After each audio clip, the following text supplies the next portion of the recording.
Hello बच्चों, आज हम जैव प्रक्रम के 5वें वीडियो में हैं और आज का हमारा टॉपिक है मानव में पोषण। तो मानव में पोषण को हम समझेंगे।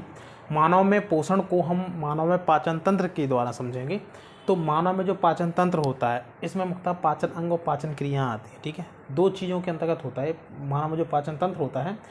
तो उसके लिए पाचन अंग होते हैं और पाचन अंग में क्या चलती है, पाचन क्रिया होती है। तो मनुष्य में पाचन तंत्र पूर्ण हो जाता है। लेकिन हम इसके अंदर देखेंगे कि पाचन अंग में क्या क्या होते हैं। तो पाचन अंग में आहार नाल और पाचक ग्रंथियाँ आती हैं। ठीक है, और पाचन क्रिया मुख्यतः 5 चरणों में होती है: अंतर्ग्रहण, पाचन, अवशोषण, स्वांगीकरण, बहिक्षेपण।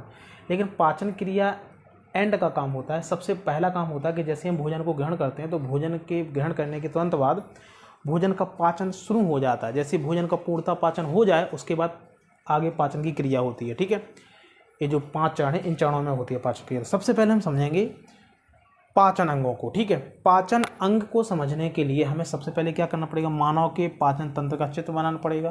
तो ये इसका डायग्राम है, इसको ध्यान से देखो। पाचन अंग में मुख्यतः दो चीज़ें आती हैं: आहार नाल और पाचक ग्रंथियाँ। आहार नाल मतलब एलिमेंट्री कैनाल, पाचक ग्रंथि यानी कि डाइजेस्टिव ग्लैंड्स। ठीक है, अब हम एलिमेंट्री कैनाल में देखेंगे। जो एलिमेंट्री कैनाल होती है इसमें 5 चीज़ें होती हैं। आहार नाल होती है। आहार नाल एक्चुअल में मुख से प्रारंभ होती है, एनस पे समाप्त होती है। यानी जो मुख से लेकर ये पूरा एनस तक ये पूरा क्या है, पूरा आहार नाल है, यानी एलिमेंट्री कैनाल होती है। ठीक है, अब एलिमेंट्री कैनाल में सबसे पहला जो भाग होता है वो होता है मुख गुहिका। कहाँ से होता है, मुख, यानी मुख का जो पूरा अंदर का भाग होता है ये होती है मुख गुहा, यानी कि बकल कैविटी। तो मुख गुहा क्या होती है, जो मनुष्य के दोनों जबड़े होते हैं, ऊपर वाला और नीचे वाला। ठीक है, तो इस ऊपर और नीचे के जबड़े के अंदर जितनी गुहा होती है पूरी मुंह की, उसको बोलते हैं मुख गुहा या बकल कैविटी। ठीक, और बकल कैविटी में टीथ आते हैं यानी कि दांत आते हैं, जिह्वा आती है और लार ग्रंथियाँ आती हैं। ठीक है, तो मुख गुहा यानी कि बकल कैविटी आती है। सबसे पहले हम लिखेंगे दांत को, यानी कि टीथ आते हैं। अब देखो, टीथ को पढ़ने से पहले हमें समझेंगे टीथ हैं क्या। तो टीथ जो होते हैं वो हड्डियों से बने होते हैं, मतलब मजबूत संरचना होती है, निर्जीव संरचना होती है टीथ। ठीक है, लेकिन जहाँ पे वो धसे होते हैं, मसूड़ों में धसे होते हैं, वहाँ पे रूट कैनाल होती है उसमें। ठीक है, जो कि जीवित होती है। तो दांत क्या होते हैं, दांत कठोर संरचना होती है। हमारे मुख गुहा में सबसे कठोर संरचना क्या होती है, दांत, यानी कि टीथ। और दांत द्विवारदंती विषमदंती प्रकार के दांत होते हैं मानव के। कैसे होते हैं, द्विवारदंती विषमदंती, यानी बाइडेंटेट और थीकोडेंट। थीकोडेंट का मतलब क्या होता है, द्विवारदंती और विषमदंती। देखो, टीथ में हमको 2 चीज़ें समझ में आ रही हैं। सबसे पहले मैं बोल रहा हूँ द्विवारदंती, यानी हमारे जो दांत होते हैं वो द्विवारदंती प्रकार के होते हैं। द्विवारदंती और विषमदंती प्रकार के होते हैं, विषमदंती। ठीक है, द्विवारदंती का मतलब होता है द्विबार, यानी 2 बार, यानी कि मानव के टोटल जीवन काल में दांत होते हैं वो 2 बार आते हैं। सबसे पहले बचपन में जो दांत होते हैं 7 से 8 साल की उम्र तक, वो होते हैं दूध के दांत। ठीक है, जिसको हम मिल्क टीथ बोलते हैं। और उनके टूटने के बाद आते हैं स्थायी दांत, यानी परमानेंट टीथ। ठीक है, तो इसका मतलब होगा द्विवारदंती। विषमदंती प्रकार का होता है कि सभी दांत समान प्रकार के नहीं होते हैं, यानी 4 प्रकार के दांत होते हैं मानव में। ठीक है, कौन कौन से, कृंतक, दिख रहा है ना नीचे, कृंतक, रदनक,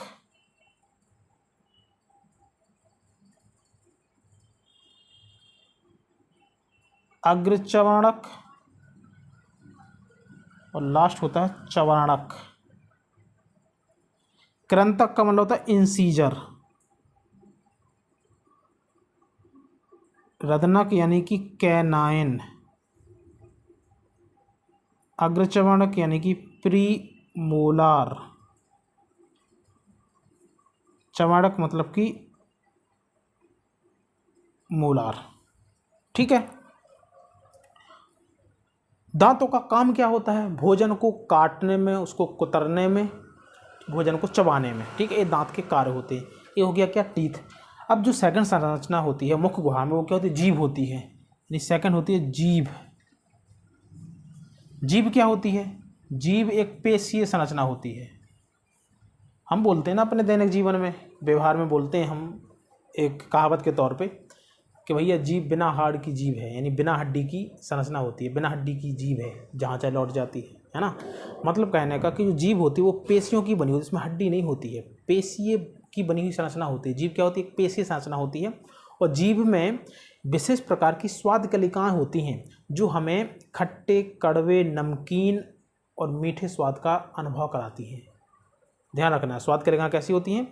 ये जो जीभ में स्वाद करने की, जो अनुभव करने की जो क्षमता होती है, वो उन स्वाद कलिकाओं के आधार पे होती है। जो स्वाद कलिकाएँ होती है उसके कारण होती हैं। कौन कौन से स्वाद का अनुभव कराती हैं? खट्टे, मीठे, कड़वे और नमकीन।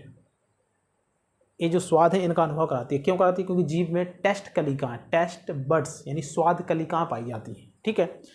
इसके अलावा जीभ का काम होता है, जो हम बाइट लेते हैं भोजन का, जो कौर लेते हैं, उसको उलटने पुलटने में, उसमें लार ग्रंथि से निकली हुई लार को अच्छी तरीके से मिलाने में हेल्प करती है। ठीक है। अच्छा, यहाँ पे मैं एक बात भूल गया हूँ कि जो दांत होते हैं, दांत अत्यंत मजबूत होते हैं। तो दांत का जो जितना भी वाइट कलर का जो पार्ट होता है वो सब एनेमल का बना होता है, इसलिए वो अत्यधिक मजबूत होते हैं दांत। ठीक है। तो दांत का जो मजबूत भाग यानी जो एनेमल होता है वो मजबूत भाग होता है, क्योंकि वो एनेमल का बना होता है। ठीक है। तो जो दांत होता है उसका वाइट कलर का जो पूरा जो पार्ट होता है वो एनेमल कहलाता है, एनेमल का बना होता है। ठीक है। चलो आ जाओ आपका में जीभ में।